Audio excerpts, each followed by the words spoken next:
Vraiment, par où commencer? Quel match de folie qu'on a vu ce soir. Alors, pas en termes de jeu, mais en termes de scénario. En termes de jeu, c'était tout simplement cataclysmique, hein. C'était encore une fois un match assez horrible. Mais bon, on s'y attendait. Je vais donc vous faire un débrief de ce France-Portugal, qui était la rencontre de la soirée, qui s'est conclue par une victoire de l'équipe de France sur penalty, donc 0-0 puis 5-4 sur penalty. Sur ce, la vidéo va commencer, c'est parti. On va parler des compositions et commençons par la composition portugaise. On voyait donc exactement ce que je vous avais annoncé dans la vidéo prono, avec donc toujours cette même défense avec Nuno Mendes à gauche, à droite João Cancelo et les deux défenseurs, entre guillemets, centraux, même si on voyait plus cette fameuse défense à 3 avec Nuno Mendes en troisième centrale dans certaines phases, avec donc Ruben Dias et Pep. Au gardien, bah évidemment ça bouge pas, Diogo Costa, qui a fait d'ailleurs un excellent match. Au milieu de terrain, on voyait toujours ce double pivot Vitinha-Palinha. Et puis un petit peu plus haut sur le terrain, eh bien, on avait en ailier Bernardo Silva et Raphaël Leão. Un petit peu en dessous de Cristiano Ronaldo, on avait Bernardo Silva qui était le pointeau haut de ce milieu. Et en attaque, on avait Cristiano Ronaldo. Côté français, on avait encore une fois une nouvelle composition avec évidemment toujours les mêmes défenseurs. Donc Mike Maignan dans les buts. En tant que latéraux, on avait Théo Hernandez, Jules Koundé. En défense centrale, toujours la même charnière centrale avec Upamecano, Saliba qui était d'ailleurs chargé un petit peu plus de surveiller Cristiano Ronaldo, tandis que Upamecano devait gérer plus Bruno Fernandes et Bernardo Silva, et parfois même un petit peu Raphaël Leão. Lui, c'était un petit peu plus compliqué son travail lorsque Saliba devait vraiment défendre sur Cristiano Ronaldo. Au milieu de terrain, eh ben, on avait donc Eduardo Camavinga qui était mis au milieu de terrain pour remplacer Adrien Rabiot qui était lui suspendu. Il a d'ailleurs fait une excellente rencontre. On avait également Aurélien Chouameni qui était plus bas et qui donc apportait son abattage défensif habituel. Kanté, toujours dans ce milieu de terrain, mais qui lui était un petit peu plus relayeur, avec un abattage défensif bien moins important, mais qui aidait beaucoup à la création et surtout qui se projetait beaucoup. Avec un Antoine Griezmann qui retrouvait son poste dans l'axe, ça a été légèrement mieux, mais je l'ai toujours trouvé aussi mauvais. Et en attaque, on avait donc Kylian Mbappé, toujours sur son côté gauche, et Kolo Muani dans un rôle à droite et un petit peu plus dans l'axe. Dès le départ, on s'est retrouvé dans une physionomie de match à laquelle on s'attendait, avec donc un Portugal qui a mis en place son jeu de possession directement. Ça se voit d'ailleurs à la fin du match, puisque dans les statistiques, on voit qu'ils ont obtenu 60% de possession, donc ça correspond à peu près au principe de jeu de ce Portugal de Roberto Martinez. Cette équipe de France avait donc moins le ballon, mais a tout de même tiré plus de fois que ce Portugal, avec 20 tirs à 15. Les Français en avaient donc 20, les Portugais 15. Par contre, pour ce qui est des tirs cadrés, on s'est retrouvé avec un chiffre égal. Que ce soit les Français ou les Portugais, ils ont cadré 5 fois leurs tirs. Par contre, quand on regarde vraiment le match, ce qui est très intéressant à voir, c'est que les Portugais ont eu des occasions bien plus nombreuses que les Français. Pas forcément des occasions dangereuses, mais ont eu plus d'occasions.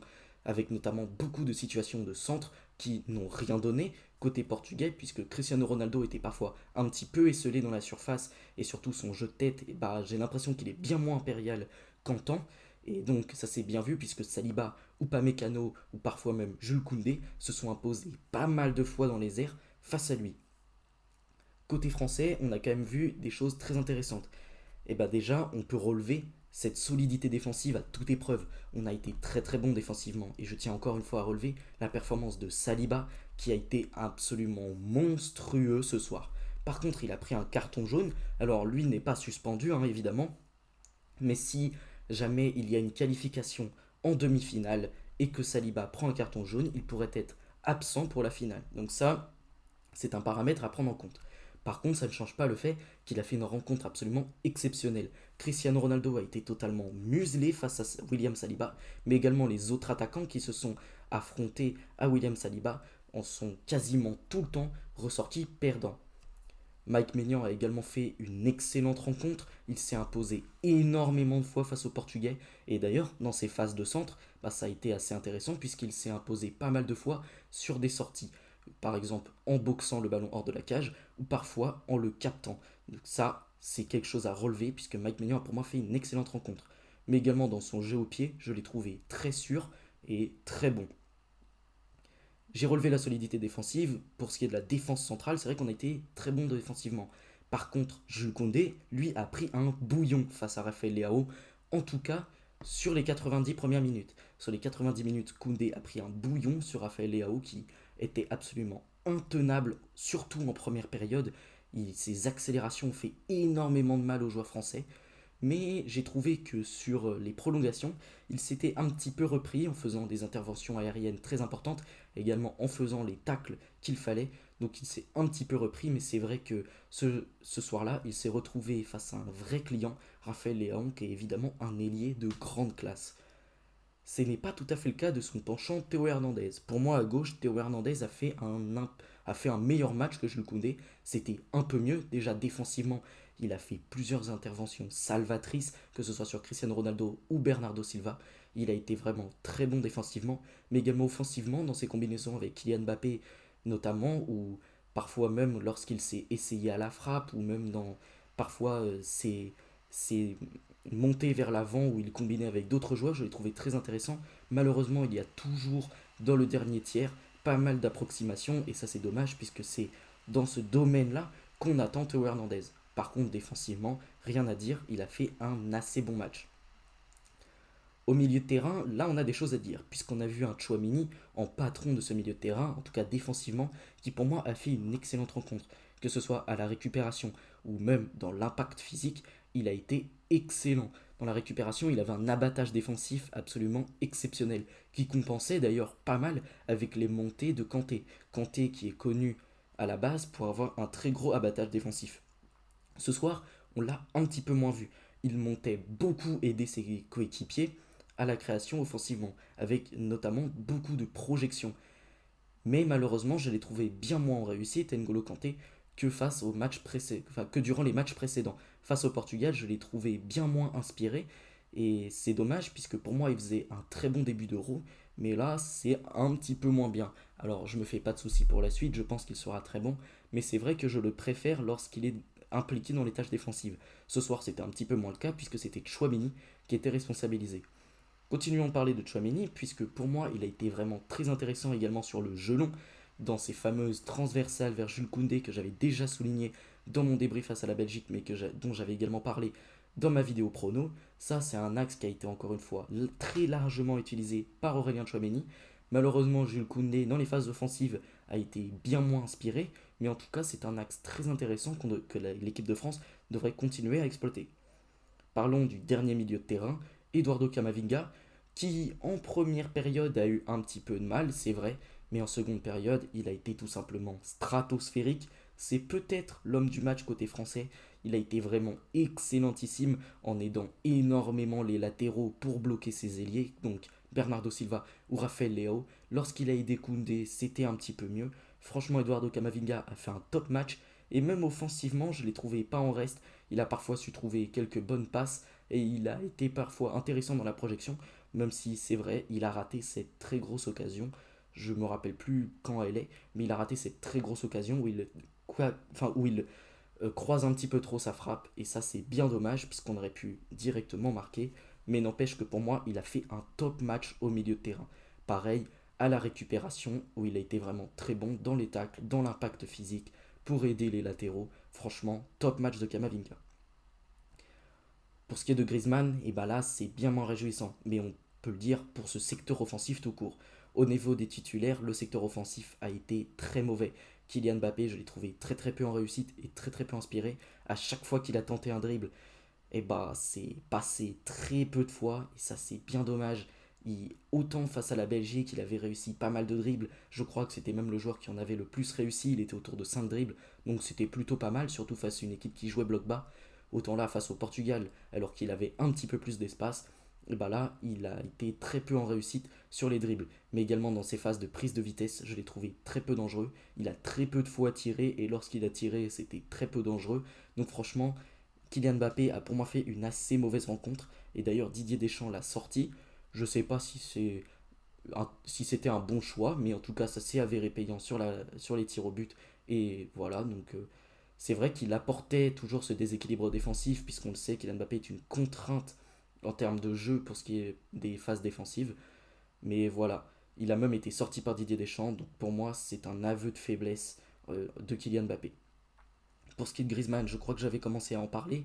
Et bah, il a été encore une fois très décevant. Hein, voilà. Il était repositionné dans l'axe qui est normalement son poste préférentiel. Et que d'approximation. Il y a même une occasion où il part en contre. Il a à côté de lui pas mal d'options et où il continue de s'entêter tout seul. J'étais complètement abattu devant ça. Griezmann a d'habitude un niveau tellement exceptionnel que lorsque j'ai vu cette action, bah, j'ai été un petit peu choqué de le voir si peu en réussite. C'est bien dommage parce que pour moi Griezmann est un joueur absolument exceptionnel. Mais sur ce début d'Euro, il est mauvais, on doit le dire. Hein. Il est même très très très mauvais. Et ça c'est bien dommage. Je pense même que Deschamps devrait penser à le sortir du 11. Parce que quoi qu'il arrive, on avait besoin d'un joueur créatif. Et que Griezmann soit là ou pas, bah en fait j'ai pas l'impression que ça change grand chose. Et pour ce qui est de Colomouani, et bah pour moi, de tous les titulaires mis offensivement, bah c'est peut-être le meilleur. Certes, il a raté une très grosse occasion qui aurait pu nous permettre d'ouvrir le score.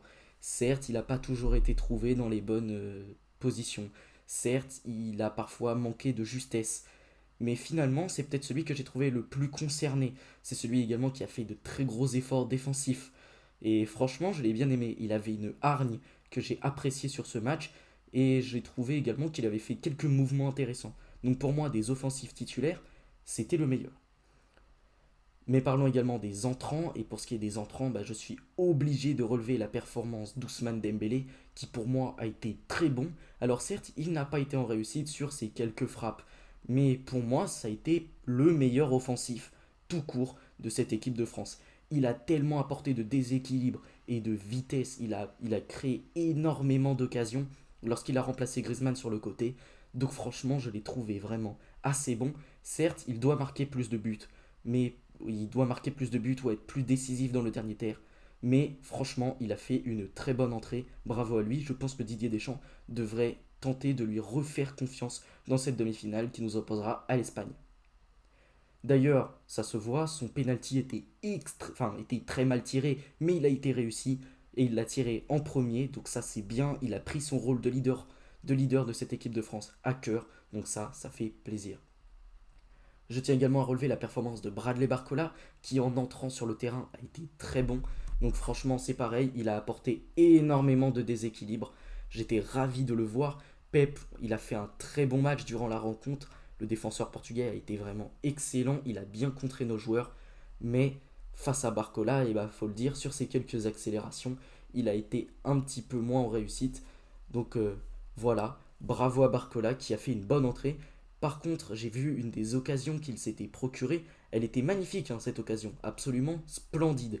Mais malheureusement, il n'y avait personne dans la surface. Et ça, bah, ça me fait m'interroger. Puisque Colomani était sorti à ce moment-là, remplacé par Marcus Thuram.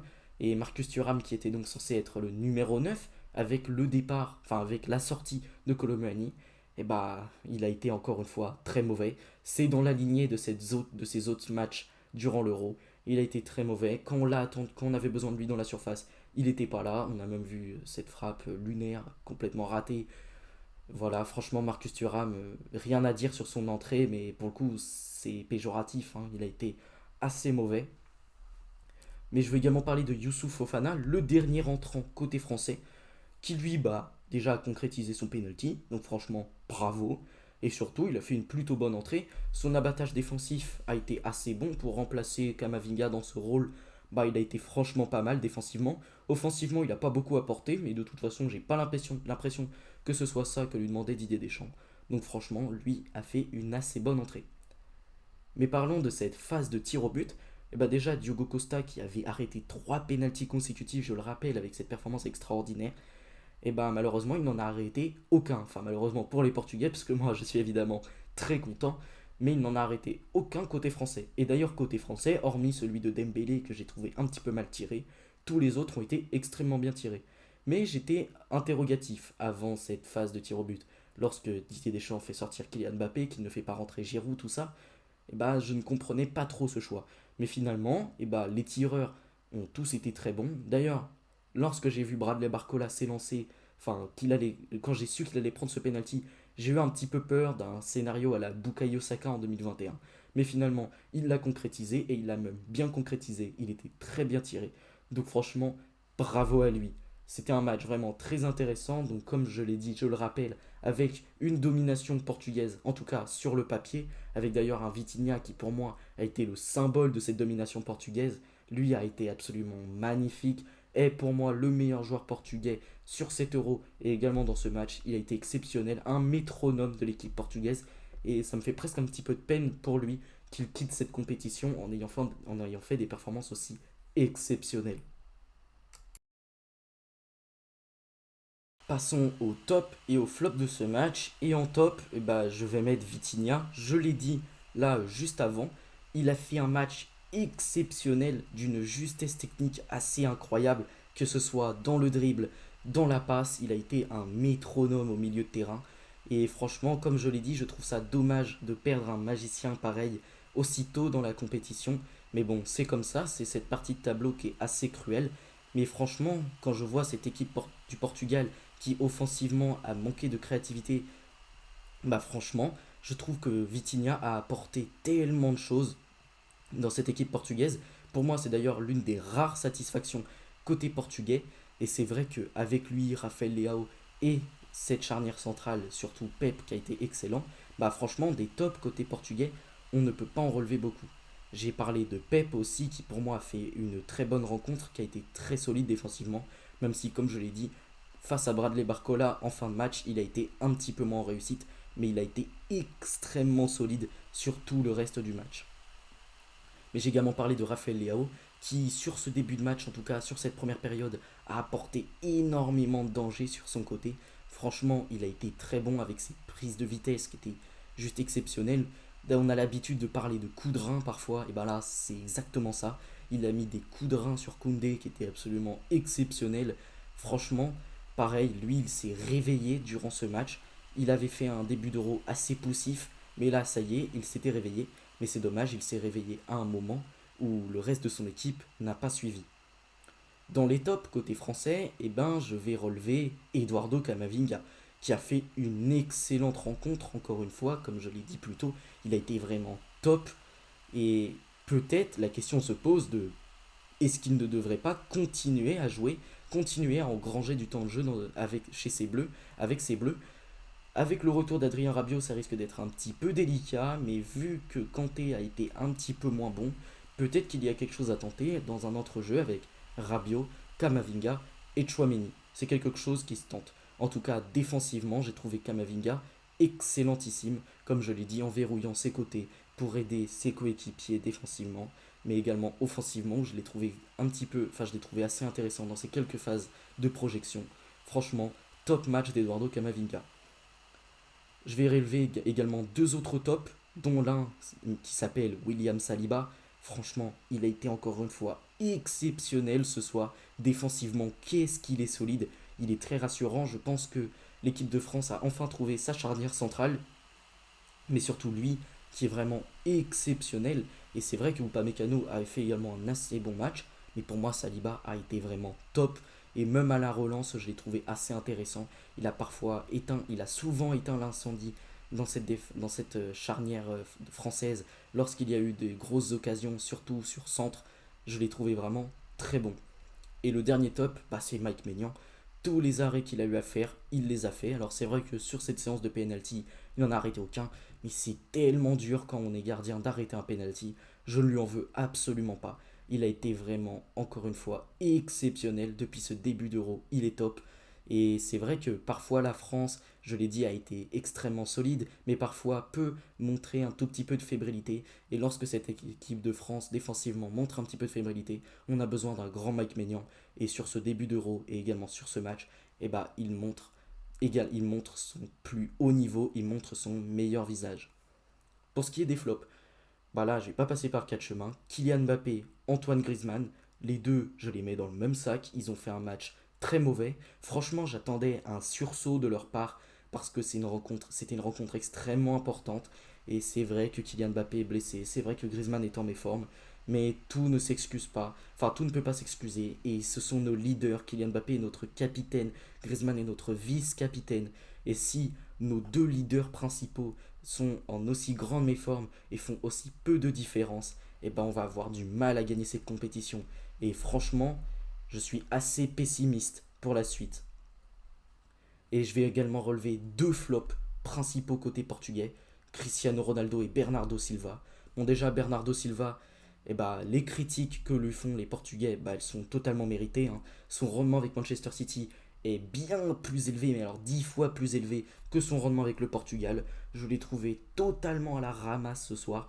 Comment il peut être aussi fort avec Manchester City, aussi bon à la création, aussi déséquilibrant parfois, parce que oui, c'est quand même un joueur avec une bonne qualité d'élimination dans le 1 contre 1, mais surtout qui a une grosse créativité. Comment il peut être aussi peu inspiré, c'est absolument dramatique. Et puis Cristiano Ronaldo, c'est simple, il a été totalement muselé par Saliba, comme je l'ai dit plus tôt, et le peu de ballons qu'il a eu, ça a été gâché. Donc désolé Cristiano, t'es un très grand joueur, et malheureusement ça me fait de la peine de te dire au revoir entre guillemets de cette manière-là, mais franchement c'est mérité, hein. Ton match a été très mauvais ce soir.